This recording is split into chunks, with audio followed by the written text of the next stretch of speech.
Hello everyone, this is Prerana and welcome back to my channel the math squad. हम लोग कर रहे थे चैप्टर नंबर 4 क्वाड्रेटिक इक्वेशंस। आज हम करेंगे एग्जांपल नंबर 3, 4 और 5 को। इससे पहले के लेक्चर्स में हम लोग एक्सरसाइज 4.1 को कंप्लीट कर चुके हैं, जिसमें हमने ये सीखा था कि हमारे पास कोई भी क्वेश्चन में प्रॉब्लम्स गिवन होगी, मतलब कि वर्ड प्रॉब्लम्स गिवन होगी, तो उसे हम किस तरीके से क्वाड्रेटिक इक्वेशन में कन्वर्ट कर सकते हैं। तो ये हमने लास्ट क्लास में सीखा था। अगर आपने वो लेक्चर नहीं देखा है तो प्लीज़ उस लेक्चर को एक बार देख लीजिएगा, क्योंकि अगर आप वो लेक्चर देखते हैं तो आपको आगे के कॉन्सेप्ट बहुत ही अच्छे समझ में आएंगे। ठीक है, तो आज का जो लेक्चर हमारा रहने वाला है उसमें हम एग्जाम्पल नंबर 3, 4 और 5 को करेंगे। आज का लेक्चर बहुत इंपॉर्टेंट होने वाला है, क्योंकि आज के लेक्चर में हम सीखेंगे कि हम किसी भी प्रकार की, किसी भी टाइप की क्वाड्रेटिक इक्वेशन को फैक्टराइजेशन मेथड से किस तरीके से सॉल्व कर सकते हैं। तो आज हम सीखने वाले हैं फैक्टराइजेशन मेथड, जिसमें बहुत से बच्चों को तक प्रॉब्लम आती है कि अगर हमारे पास जो कॉन्स्टेंट्स है वो रूट्स में गिवन है तो हम उसे कैसे हम उसको डिसोसिएट करेंगे, कैसे हम मिडिल टर्म को स्प्लिट करेंगे, किस तरीके के हमें फैक्टर बनाने चाहिए, किस तरीके का हमारी ट्रिक होनी चाहिए बनाने की, है ना। तो ये हम सीखेंगे आज की क्लास में। तो देखते हैं, शुरू करते हैं एग्जाम्पल नंबर 3 से। क्या क्वेश्चन है? Find the roots of the equation 2x square minus 5x plus 3 by factorisation. तो थोड़ा बहुत इस टाइप का जो कॉन्सेप्ट है हमने चैप्टर नंबर 2 में किया था, लेकिन वहां पे रूट का कॉन्सेप्ट नहीं था, है ना। तो इस चैप्टर में रूट को भी हमें जो किस तरीके से स्प्लिट करना है वो हम सीखेंगे। पहले इसको सॉल्व करते हैं, इस क्वेश्चन को हम सॉल्व करते हैं। क्वेश्चन में इक्वेशन गिवन है 2x square minus 5x plus 3। इसे हमें सॉल्व करना है फैक्टराइजेशन मेथड से। ठीक है, कैसे करना है? फैक्टराइजेशन मेथड से सॉल्व करना है। या या तो इस मेथड को हम फैक्टराइजेशन मेथड बोले, या फिर बोलेंगे middle term splitting method. Middle term splitting method, दोनों ही जो हेडिंग्स है, डेफिनेशंस है, इनका मीनिंग सेम ही है, चाहे हम आप फैक्टराइजेशन बोले या मिडल टर्म स्प्लिटिंग बोले, है ना। तो सॉल्व किस तरीके से करते हैं कि देखिए, एक बार मैं आपको इस क्वेश्चन को बहुत ही डिटेल में एक्सप्लेन कर देती हूँ।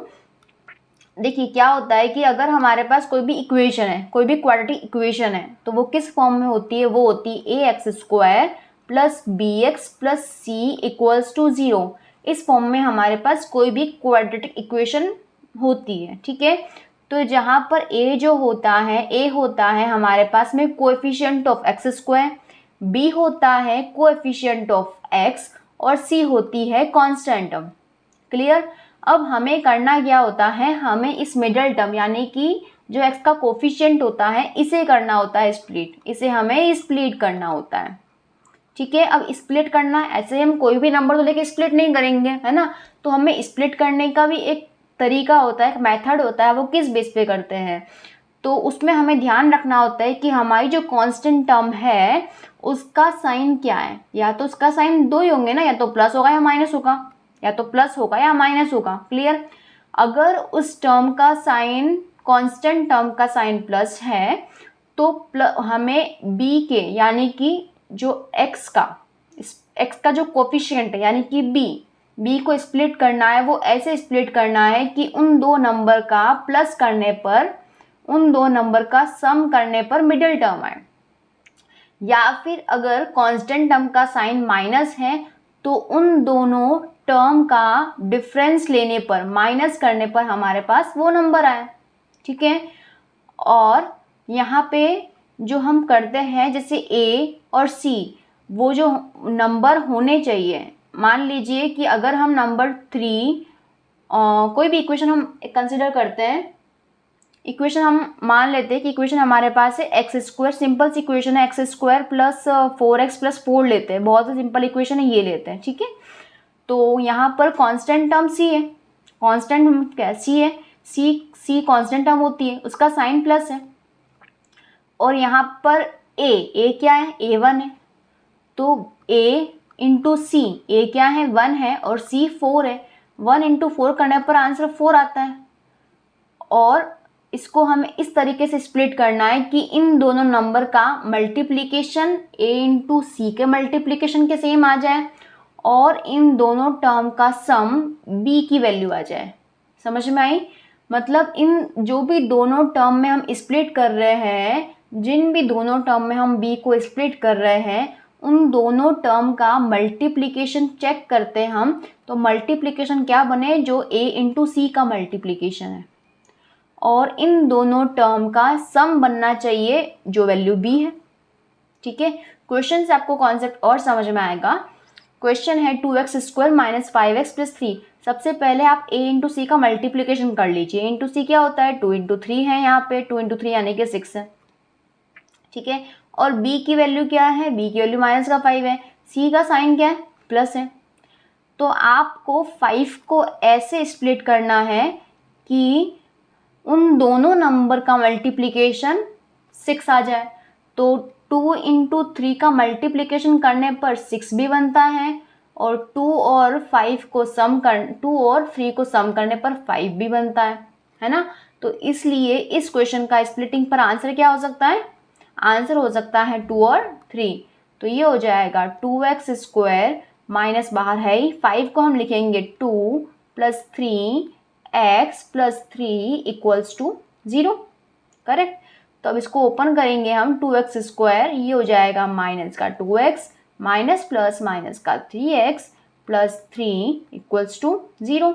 अब यहाँ पे हम कॉमन लेना पड़ेगा नेक्स्ट स्टेप में। तो 2x² और 2x में से कुछ कॉमन आएगा, फर्स्ट सेकेंड टर्म में से कुछ कॉमन आएगा, और लास्ट की जो दो टर्म है इसमें से कॉमन आएगा। तो अब इसमें से क्या कॉमन आ सकता है? 2 दोनों में आ रहा है, x भी इन दोनों में आ रहा है, तो 2x कॉमन आ जाएगा। ब्रैकेट में रह जाएगा x, और यहाँ रह जाएगा, हमने पूरा 2x कॉमन निकाल लिया तो 1 रहेगा, माइनस साइन तो -1 रह गया। यहाँ पर 3 है, यहाँ पर 3 है, 3 कॉमन आ जाएगा। और देखिए अब हमें यहाँ पर भी कुछ कॉमन लेना पड़ेगा, बट यहाँ पे तो प्लस है, तो माइनस कैसे कॉमन लेंगे? तो देखिए क्या होना चाहिए कि आप जो कॉमन पहले ले रहे हैं ना, वही कॉमन बाद में भी आना चाहिए, वही सेम कॉमन आना चाहिए। तो उसको आपको एडजस्ट करना पड़ेगा। अब देखिए यहाँ पर माइनस है और यहाँ पर प्लस है ना, तो प्लस माइनस माइनस होगा, और माइनस माइनस करने पर ये प्लस भी हो सकता है। तो आपको ये ध्यान रखना है कि आप पहले जो कॉमन ले रहे हैं, मतलब यहाँ पर जो वैल्यू आ रही है वही सेम वैल्यू यहाँ भी आनी ही चाहिए, तभी हमारा आंसर करेक्ट रहेगा। ठीक है, तो ये हो गया। अब x-1 दोनों में आ रहा है, तो x-1 अगेन कॉमन आ गया। अब यहाँ से हमने x-1 को निकाल लिया, तो यहाँ क्या रह गया? 2x रह गया। तो यहाँ पे 3 है, कौन सा है? माइनस का है, -3 इक्वल्स टू 0। हो गए फैक्टर। अब फैक्टर तो हो गए, अब लेकिन हमें निकालना है रूट्स फाइंड आउट करना है। तो कर लीजिए, जब फैक्टर ही आ गए तो रूट्स क्या कोई बड़ी बात थोड़ी है फाइंड आउट करना। तो यहाँ मैं कर रही हूँ इसको, तो या तो हमारे पास x-1 0 होगा, या फिर हमारे पास 2x - 3 0 होगा। तो x इक्वल्स टू 1 आ गई, यहाँ पे 2x इक्वल्स टू 3, यानी कि आ गया x इक्वल्स टू 3/2।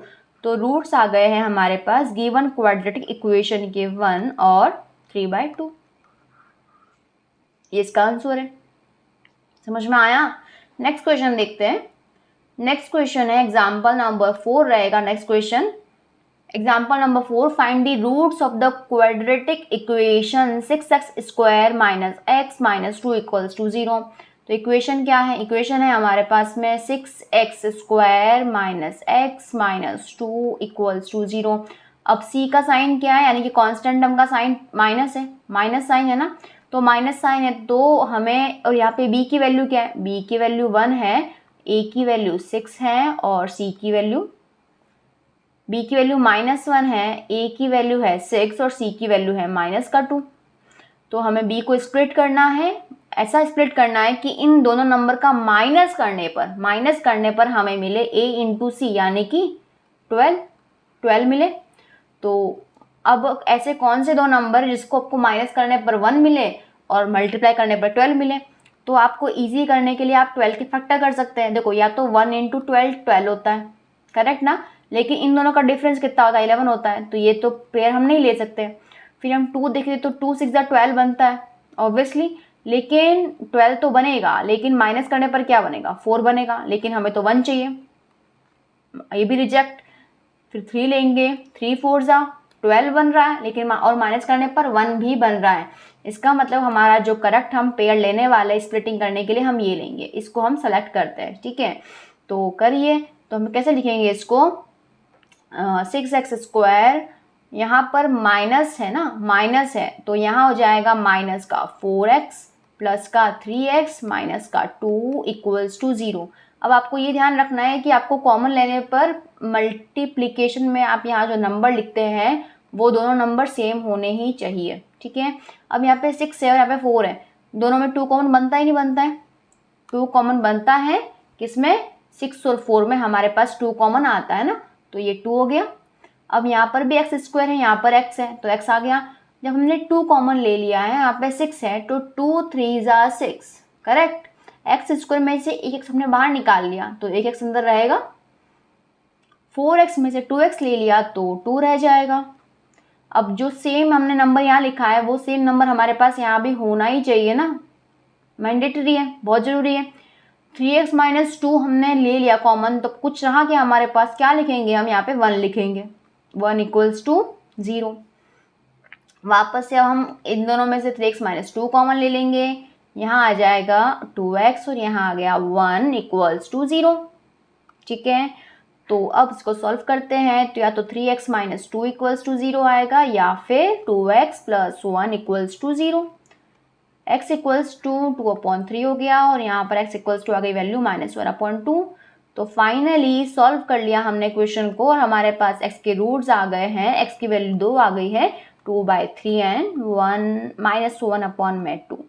तो इस तरीके से हमने रूट फाइंड कर लिए हैं बाय फैक्टराइजेशन मेथड या मिडल टर्म स्प्लिटिंग मेथड। ठीक है, बढ़ते हैं नेक्स्ट क्वेश्चन की तरफ। नेक्स्ट क्वेश्चन है हमारा, find the roots of the quadratic equation. Find the roots of the quadratic equation 3x² - 2 √ 6x + 2। Equation क्या है हमारे पास, इक्वेशन है 3x² माइनस का 2 √ 6x + 2 इक्वल्स टू 0। ये हमारे पास एक क्वाड्रेटिक इक्वेशन है। ठीक है, अब इस क्वेश्चन को आपको बहुत ध्यान से समझना पड़ेगा क्योंकि आपको यहाँ पे मिडिल टर्म है हमारे पास रूट में 2 √ 6 और हमें इसको स्प्लिट करना है। तो देखिए कैसे स्प्लिट करेंगे इसको हम, a की वैल्यू है 3, b की वैल्यू है -2 √ 6 और c की वैल्यू है 2, करेक्ट। अब हमें मिडिल टर्म को तो स्प्लिट करना ही करना है, वो तो हम करेंगे, लेकिन हमें ऐसे स्प्लिट करना है कि इन दोनों नंबर का मल्टीप्लाई जिस फॉर्म में हम स्प्लिट करेंगे वो आए 3 × 2 यानी कि 6। तो हमें 6 को स्प्लिट कर 6 बनना चाहिए वो दोनों नंबर को। अब देखिए आपको ये तो पता होगा कि जब भी हम किसी भी रूट की टर्म को रूट की टर्म से ही हम माइनस या प्लस कर सकते हैं। देखिए जैसे अगर यहाँ पे 2 √ 6x है ना, तो 2 √ 6 बना कैसे होगा, कैसे बना होगा, या तो 1 √ 6x + 1 √ 6x इस तरीके से बना होगा, तभी तो ये आंसर 2 √ 6 आएगा।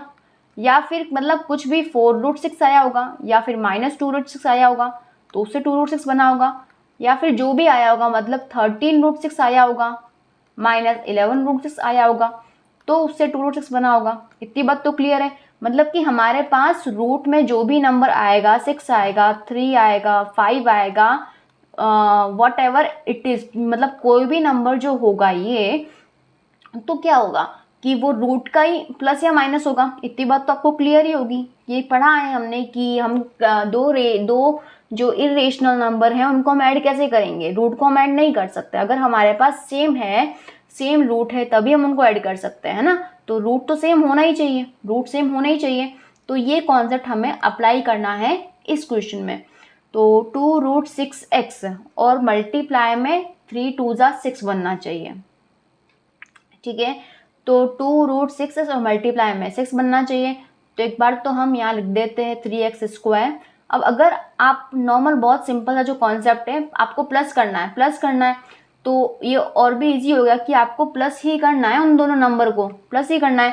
तो किन दो नंबर को ऐड करने पर 2√6 बनेगा? ऑब्वियस सी बात है कि अगर आप √6 में √6 को प्लस करेंगे या फिर 1√6 लिखेंगे तो 2√6 बनेगा। और तो कोई हमारे पास चारा ही नहीं है ना, कुछ है ही नहीं ऑप्शन, तो यही बनेगा क्योंकि प्लस ही करना है, प्लस करना तो यही ऑप्शन है और कुछ नहीं कर सकते। तो ये हो गया √6, ये हो गया हमारे पास में √6x minus √6x plus 2 equals to 0। अब भाई बात आई यहाँ पे कॉमन लेने की, कॉमन तो लेना पड़ेगा। कॉमन कैसे लेंगे? तो देखिए अब यहाँ पे x तो कॉमन आना ही आना है। ब्रैकेट के अंदर यहाँ पे क्या वैल्यू आएगी और ब्रैकेट में यहाँ पे क्या वैल्यू आएगी, ये देखना है हमें। तो देखिए हम रूट मतलब जो नंबर है यहाँ पे 3 है, यहाँ पे √6 है और यहाँ पे 6 है, यहाँ पे √2 है। तो इसको हमें कैसे करना है ना, तो हमें कॉमन लेना है 3 √6 में से और √6 2 में से, यही काम करना है ना हमें। तो अब √6 मल्टीप्लाई तो आप कर सकते हैं ना, 3 × 2, ये 6 से तो होता है, √6 होता है। लेकिन आपको ये भी तो पता होगा कि जो 3 है ये √3 का स्क्वायर बनता है ना। अगर 6 को हम लिखे तो ये 3 × 2 होता है, ऑब्वियस बात है। और 2 किसका स्क्वायर बनता है? 2 √2 का स्क्वायर बनता है, 2 √2 का स्क्वायर बनता है। तो आप इन दोनों में से कॉमन √3 को ले सकते हैं।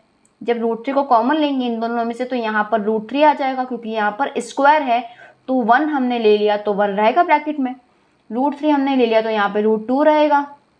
प्लस माइनस जो भी साइन आप लगा रहे हैं वो, यहाँ पे √2 है इंटू 3 है, यहाँ पे √2 का स्क्वायर है तो यहाँ से √2 कॉमन आएगा, ठीक है। और यहाँ पे √3 आ जाएगा, √2 कॉमन ले लिया आपने तो एक √2 बाहर ले लिया तो एक √2 अंदर बचेगा ही बचेगा, ठीक है। तो अब हम इसको क्वेश्चन को आगे की तरफ सॉल्व करते हैं। तो इस तरीके से हमें कॉमन लेना है, इस तरीके से हमें स्प्लिट करना है। तो 3 यानी कि √3 का स्क्वायर, तो आप √3 कॉमन ले लेंगे यहाँ से। अब ये x रह गया यहाँ पे, √3 कॉमन लेते हैं, यहाँ पे √2 आ गया, ठीक है। तो यहाँ पर भी सेम नंबर आना ही चाहिए, नहीं तो आंसर नहीं हो पाएगा, फैक्टर नहीं आ पाएंगे। प्लस का √2 है, माइनस का √2 आपने कॉमन लिया है, तो माइनस माइनस प्लस करने के लिए आपको √2 बनाना ही पड़ेगा, √2 बनाना ही पड़ेगा। अब यहाँ पे आपने √3 कॉमन लिया है ना, तो यहाँ पे एक √3 भी आना चाहिए, ये √3 आना चाहिए, यहाँ पर भी एक √3 आना चाहिए। इसको वापस लिख देते हैं, इस क्वेश्चन को वापस लिख देते हैं हम। तो यहाँ से हमने √3x कॉमन लिया है तो ये √3x रहेगा और यहाँ पे माइनस का √2 रहेगा। यहाँ पर भी माइनस का √3x माइनस का √2 रहेगा और यहाँ पे कॉमन आएगा माइनस का √2 इक्वल्स टू 0। अब ये पूरी इक्वेशन में से ये टर्म कॉमन आ गई और ये टर्म कॉमन आ गई, तो ये हो गया √3x माइनस का √2 और यहाँ पर भी हो गया √3x माइनस का √2 इक्वल टू में हो गया 0। तो √3x माइनस √2 इक्वल्स टू 0, वापस लिखेंगे यहाँ पे √3x minus √2 equals to 0। Solve करते हैं इसको, x की वैल्यू आएगी √2 अपॉन में √3, x की वैल्यू क्या आएगी, ये आएगी √2 अपॉन में √3, ठीक है। तो हमने सॉल्व कर लिया कि यहाँ हमारे पास में रूट्स आ गए इस क्वेश्चन के, क्वेश्चन नंबर 5 के। तो आज हमने किया है example number 3, example number 4, example number 4 किया है और एग्जाम्पल नंबर 5 किया है, ठीक है। नेक्स्ट क्लास में हम लोग करेंगे 4.2 को हम स्टार्ट करेंगे नेक्स्ट क्लास में। तो वही, अगर आपको लेक्चर पसंद आया हो तो लेक्चर को लाइक कीजिएगा, चैनल को सब्सक्राइब कीजिएगा और मोस्ट इम्पोर्टेंटली अपने दोस्तों के साथ शेयर कीजिएगा। Thank you.